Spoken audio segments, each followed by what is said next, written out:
अब बात करेंगे बिहार की। तो लालू प्रसाद यादव जो भी करते हैं वो चर्चा में आ जाता है, और चर्चा में इस कदर आता है कि उस पर कानूनी कार्रवाई तक शुरू हो जाती है। इसी तरह का बिहार में देखने को मिल रहा है। जब उन्होंने पीएम मोदी को लेकर निजी कमेंट किए तो ये बात कहीं न कहीं बीजेपी के नेताओं को नागवार गुजरी है, और बीजेपी के एक नेताजी ने सीधे लालू यादव पर एफआईआर दर्ज करा दी है। उनका कहना है कि पीएम के खिलाफ इस तरह से निजी टिप्पणी करना कहीं से भी उचित नहीं है।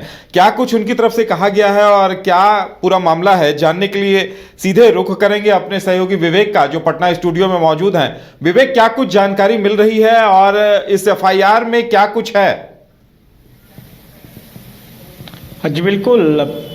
बीते दिनों जिस तरीके से पटना के गांधी मैदान में लालू प्रसाद यादव रैली संबोधित कर रहे थे, उस दरमियान उन्होंने साफ प्रधानमंत्री नरेंद्र मोदी को लेकर आपत्तिजनक बयान दिया था। उसके बाद जो है बीजेपी के नेता वो गांधी मैदान थाना पहुंच गए। गांधी मैदान थाने में उन्होंने एफआईआर दर्ज करवाई है, जिसमें कहा गया कि लालू प्रसाद यादव जो जिस तरीके से उनकी उम्र ढल रही है, उस तरीके से उनकी जो याददाश्त है, याददाश्त भी कमजोर हो रहा है। उन्होंने जिस तरीके से साफ तौर पर जो कही जाए तो लालू प्रसाद यादव ने जब मन साझा कर रहे थे उस समय प्रधानमंत्री नरेंद्र मोदी को लेकर हिंदुत्व पर सवाल खड़ा किया कि जो हिंदू में जो देखी जाती है कि किन्हीं का अगर देहांत होता है तो उस समय उनकी बाल दाढ़ी तक छिलवाया जाता है, और ऐसे में प्रधानमंत्री नरेंद्र मोदी का जब उनकी माता का जब देहांत हुआ था उस समय प्रधानमंत्री नरेंद्र मोदी जो है न बाल छिलवाए थे न ही दाढ़ी इनकी बनवाए थे। ऐसे में साफ तौर पर जो है अब जो उनको तुम तम पे उतर आए थे, कल जो रैली में जो संबोधित कर रहे थे लालू प्रसाद उस समय तुम ताम पे उतर आए थे। ऐसे में लेकर अब जो है लालू प्रसाद यादव को मुश्किलें बढ़ती नजर आ रही है।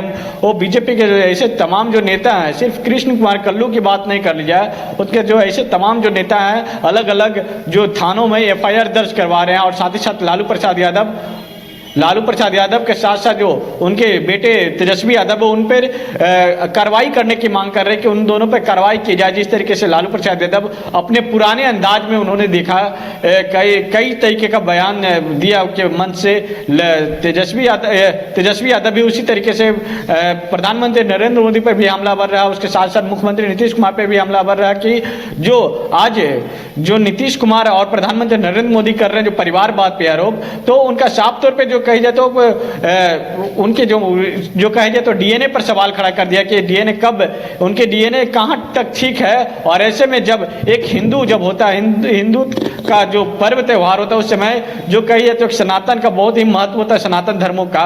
और ऐसे में प्रधानमंत्री नरेंद्र मोदी जो देश के सर्वोच्च पद पर बैठे हुए हैं और वो हिंदू का गुण गाते हैं, तो ऐसे में उनकी जो माता का जब देहांत हुआ था उस दिन का इनको बाल दाढ़ी छिलवा लेना चाहिए। ऐसे में कई तरीके का जो नरेंद्र मोदी को लेकर लालू प्रसाद यादव हमलावर नजर आते हैं। देखें जिस तरीके से कहा कि जो बीते दिनों जो राम मंदिर का शिलान्यास हुआ उस समय भी न तो दाढ़ी बनवाए न ही मुंडन करवाया। ऐसे में कही जाए तो अब जो लालू प्रसाद यादव जो है, जो बात कर जाए तो लालू प्रसाद यादव को लेकर अब बीजेपी के नेताओं का अलग अलग रुख है और लोग एफआईआर दर्ज करवा रहे हैं। और एक बात कर ली जाए तो अब लालू प्रसाद यादव की जो मुश्किलें हैं वो बढ़ती नजर आ रही है, क्योंकि अब लालू प्रसाद यादव कानून के पेच में फंस चुके हैं और उन पे पहले भी कानूनी प्रक्रिया आजमाई जा चुकी है। और ऐसे में ये जो एक देश के प्रधानमंत्री नरेंद्र मोदी को लेकर जिस तरीके से उन्होंने आपत्तिजनक बयान दिया, ऐसे में लेकर बीजेपी के तमाम नेताओं में जो कही जाए तो